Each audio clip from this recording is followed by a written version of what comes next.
One of the biggest problems of the modern world is migration. So why do people migrate? People migrate when they realize that they can no longer be safe, free, or happy where they are. Throughout history, there have been many major migrations due to wars, natural disasters, and famine. Today, a new wave of migration is taking place in the world because of the war between Russia and Ukraine. Russian people are leaving their country. The Russian people are fed up with Putin's regime rule in Russia. Russian citizens are migrating to different countries to get rid of the Putin regime. This migration causes many problems in Russia. Putin wants to stop the migration, but he cannot succeed. Experts say that Russia could go bankrupt as a result of this migration. Kremlin leaders are trying to solve this problem by holding one meeting after another. The emigration of Russian citizens could spell the end of Russia. So how can the migration affect Russia so much? As Anchor Daily News team, we conducted a comprehensive research on this issue. Our team has been working hard for a long time to prepare this report. You can support our team for the continuation of such news and the development of independent journalism.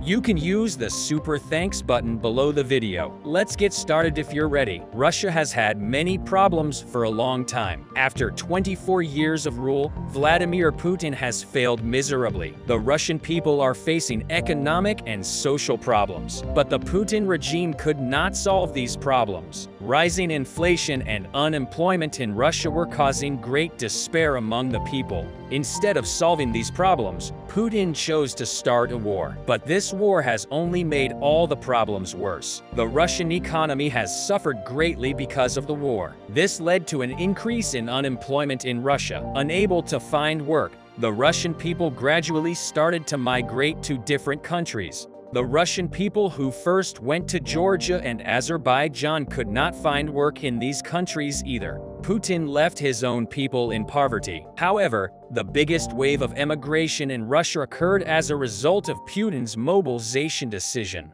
As you know, Putin's announcement of mobilization on September 21st announced that 300,000 Russian citizens would be drafted into the army. This decision shocked the Russian people, especially young men started to leave the country to avoid joining the war. Because the Russian people did not support this war, Russian citizens knew that this war was only for Putin's political career. This public opinion reduced the participation in the army. Russian youth chose to leave Russia instead of joining the army. Immediately after Putin announced the mobilization decision, there was a huge rush at Russian borders. Millions of Russian citizens went to the border to leave their country. The queues at the borders lasted for days, but the Russian people were determined to leave the country. Many additional flights were organized at the airports. All tickets were sold out immediately, and thousands of Russian citizens used the airline to migrate to different countries.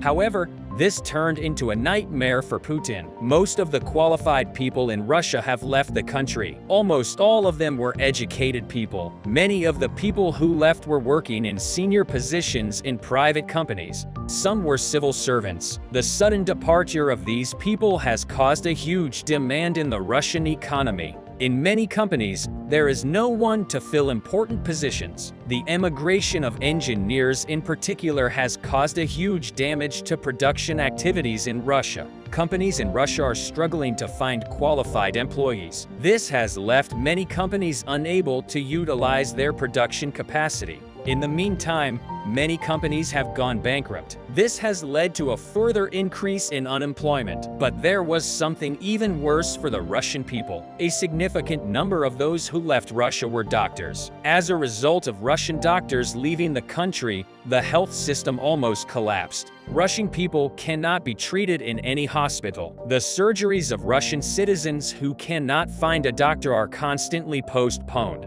In Russia, treatment can only be provided in emergency services. There are not enough doctors in any polyclinic. This situation makes the Russian people very angry. Russian citizens are experiencing life-threatening problems because they cannot access health services. Many Russian citizens have started traveling to Turkey for treatment. However, according to the data, most Russian citizens to go to Turkey do not return home. Another migration-related problem in Russia is education. About 1/4 of Russian teachers have left Russia. As a result, the number of teachers is insufficient in many schools. In some schools, classes were combined. Russian students cannot receive education due to overcrowded classrooms, especially in places where the population is overcrowded. Education problems increase. Russian citizens want their children to get a good education, but this is not possible in Russia at the moment. The sudden migration in Russia is causing many problems in terms of education, health, and economy.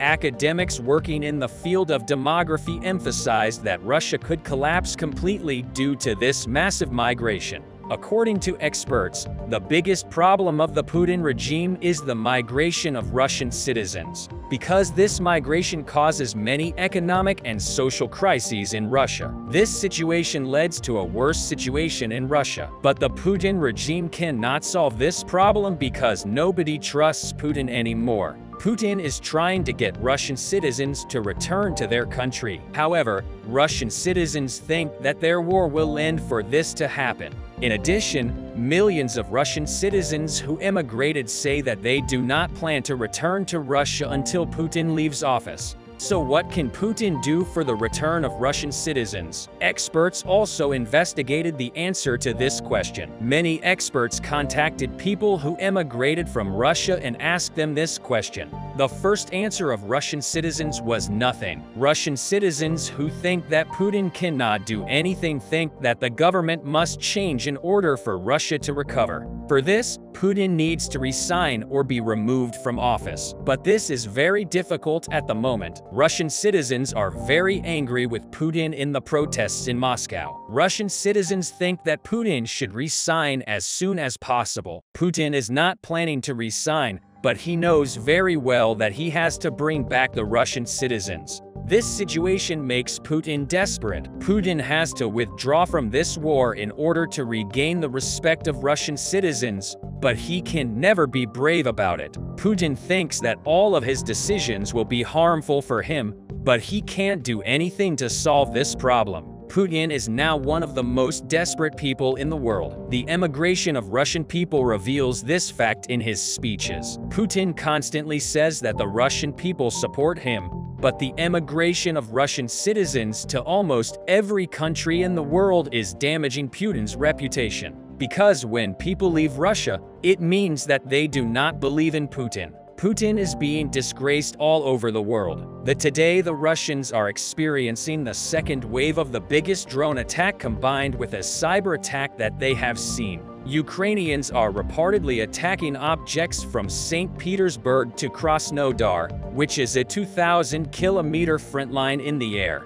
The first target of the drone attack became Russian objects in Belgorod, most likely the oil refinery plant. The attack happened at night, so there is no footage of the flying drones. But Russians claim that all drones were successful and neutralized by means of electronic warfare systems. Russian sources reported that they successfully hijacked all drones geolocalized, which caused the drones to crash on the residential area in Belgorod. It looks like the implementation of such measures was expected, which is why the Ukrainians reportedly used a very sophisticated tactic. Firstly, they used at least 4 drones, launching them from different directions to increase the chance that they spot an unprotected area. Secondly, they programmed them to fly at a very low altitude to avoid being detected. Thirdly, as revealed later, these drones were manually assembled from different parts, which means that they likely use different frequencies in order to complicate hijacking if the drones get detected. Lastly, Ukrainians have also reportedly accompanied the drone attack with the cyber attack on the Russian regional missile detection system. The second target became the oil refinery plant in Topsy. The tactic was the same. They launched at least 3 drones from different directions. The drones were different, and the attack was also accompanied by a cyber attack on the Russian regional missile detection system. One drone never reached the target and crashed dozens of kilometers away from the target. 2 drones managed to reach the oil refinery but missed the oil tanks and hit the infrastructure nearby. This is unfortunate, but not surprising because these vehicles are not very precise. The third target became the gas compressing station near Moscow. Russian sources reported that there was only one drone of a unique model that was not used in other strikes. The Russians have also closed the sky near St. Petersburg after Russian detection systems were set official.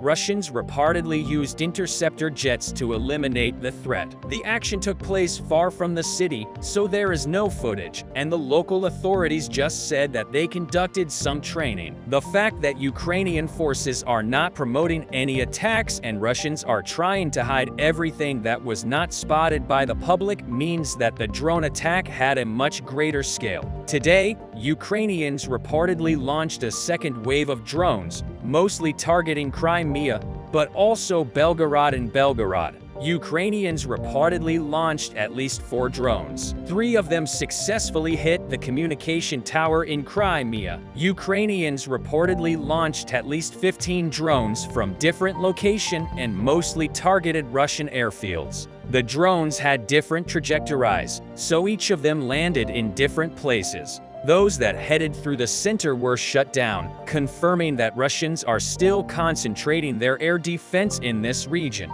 Other drones reached Saki and the main transportation road to Kherson. It was discovered that Russians have greatly improved their electronic warfare because usually these drones were shut down. But this time at least 8 of them were hijacked, introducing a new challenge. As you can see, the scale of the attack is massive. The opinions regarding these attacks differ. Some analysts are saying that the Ukrainians are just testing Russian air and electronic defense systems and are creating an elaborate map for building more sophisticated trajectories after they finish this. Analysts are predicting a much larger scale attack, which would cost a lot of destruction of the airfields, as well as oil refineries and factories producing military equipment. The second camp of analysts is saying that the goal of this attacks is to disperse Russian air defense that has been greatly concentrated on defense by dispersing Russian air defense. Ukrainians would be weakened in certain fronts and slowly set in conditions for a counter-offensive operation. Ukrainians are effectively presenting Russians with a dilemma. Either they keep their air defense on the front and allow the Ukrainian drones to continuously hit Russian objects and cause enormous social discontent and panic, or they pull their air defense away from the fronts to keep their public less distressed and increase the chance that the Ukrainian counteroffensive will be successful. So if the Kremlin does not protect the public, it may lose its power or even suffer a coup. And if the Kremlin does not protect the front, then one day Ukrainians will conduct massive strikes on Russian headquarters. Communication centers and warehouses cause panic in the rear and set perfect conditions for launching a large-scale attack. We have left 1 year behind in Russia's attempt to invade Ukraine. Russia has almost started to melt down in Ukraine while the Russian army is in poverty. It's trying to fix the internal politics in Moscow. However, it doesn't look like it will be easy. Although Russia tries to gain gains in Ukraine, it is getting more and more difficult on the front. That's why Russia is now caught in the fear of updating its plans and losing the Crimea it holds in annexed 2014. According to reports from Ukraine, Russian forces may be preparing for a possible forced evacuation on the Crimean Peninsula. The situation strengthens the expectation that it will soon interfere in the Crimea, according to the news of local Ukrainian channel, citing Iskander Barrier from the Crimean Tatar Resource Center non-governmental organization. Russian officials visited the houses in Crimea and asked how many people were living in the hostels, whether they were children or elderly. Pyryev said collecting this information means Russian forces are preparing for a possible so-called forced evacuation. Possibly Crimea, located in the south of the mainland Ukraine, was illegally annexed by Moscow in 2014. Since then, Kiev has reiterated its commitment to reclaim the peninsula. Ukrainian media had previously reported on the possible evacuation of Crimean residents. Ukraine's military intelligence chief Wardym Skibitsky said Russia was really preparing for a defensive actions in Crimea, adding that it was generally kept in a combat readiness. There are Russian land and aviation military components located on the territory of Crimea, he said. The head of Russian-controlled authorities in Crimea, Sergei Aksyonov, told the Russian state media outlet that Kiev forces will under no circumstances retake the peninsula. This is due to defensive measures taken at the behest of Russian President Vladimir Putin. He added that Kremlin-backed officials in Crimea are overseeing what state media describes as fortification work on the peninsula.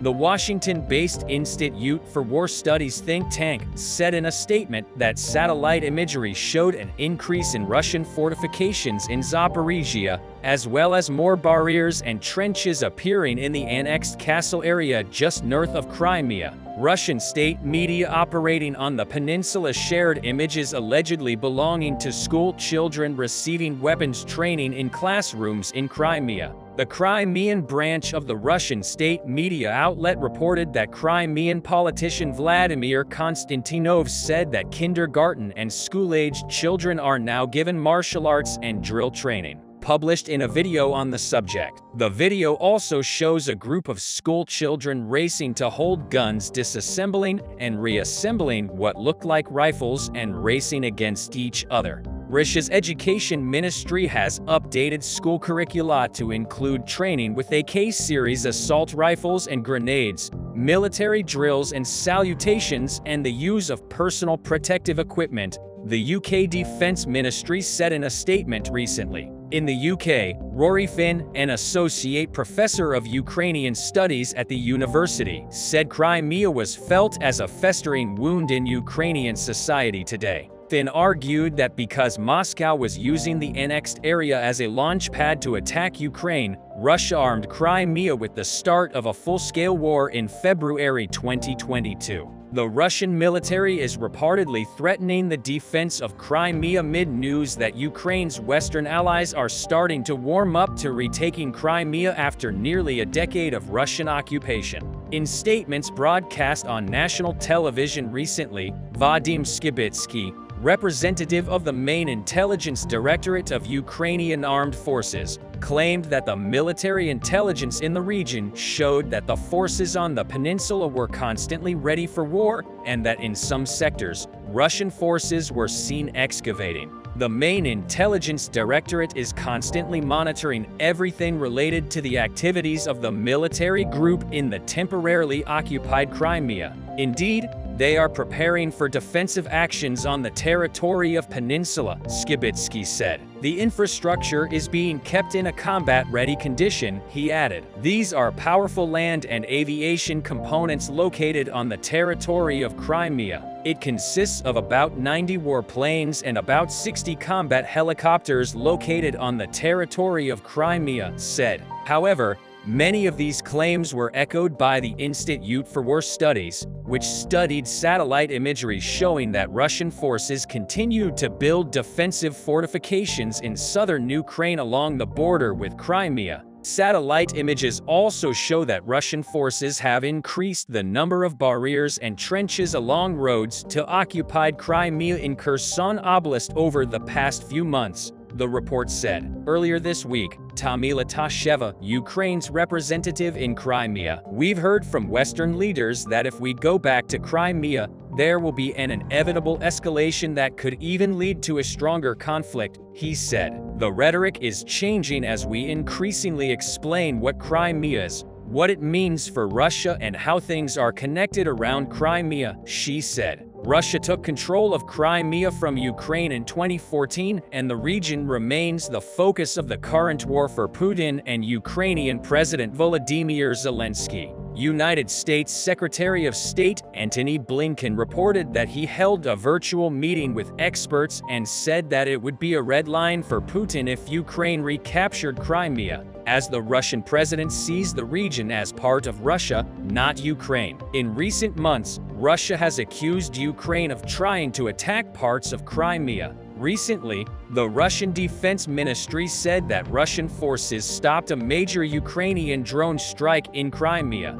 In addition, the governor of Russia's Bryan Skripal Alexander Bogomazov, said in a post on his social media channel that Ukrainian soldiers attacked the Klimovsky district and opened fire on a moving vehicle. Speaking at the World Economic Forum held in Davos, Zelensky told world leaders that Crimea is Ukraine's territory. Zelensky said Crimea is our land, our sea and our mountains. Use your weapons and we will bring our land back. Victoria Nuland, United States Under-Secretary of State for Political Affairs, said Russia has turned Crimea into a major military facility. Ukraine is shooting them and we support that, said William Reno, head and professor of political science at the university, told the main news reporter last month. While the White House continues to line that Crimea is part of Ukraine, some officials say that Ukraine is hurting Russia. In Crimea, he states that capacity to donate can increase Ukraine's power. Critical Moscow. Visit from Chinese President Xi Jinping. Chinese President Xi Jinping will travel to Moscow early next week to meet with Russian President Vladimir Putin. The visit, to be made at a time when the war in Ukraine continues, is interpreted as a strong support from Beijing to Moscow. In a statement from the Kremlin, it was stated that Xi Jinping and Vladimir Putin will discuss the possibilities of strategic cooperation between the two countries during their visit. In the statement, it was reported that Xi Jinping will pay a visit to Russia on March 22, 2022 upon the invitation of Putin. It was also stated that a series of agreements that deepen the existing cooperation between the two countries will be signed. Western countries, which have imposed harsh sanctions on Russia after the invasion of Ukraine, are also putting pressure on China not to violate the sanctions. Beijing, which has not openly condemned the invasion of Ukraine, has so far been content with calling for respect for the territorial integrity of all countries.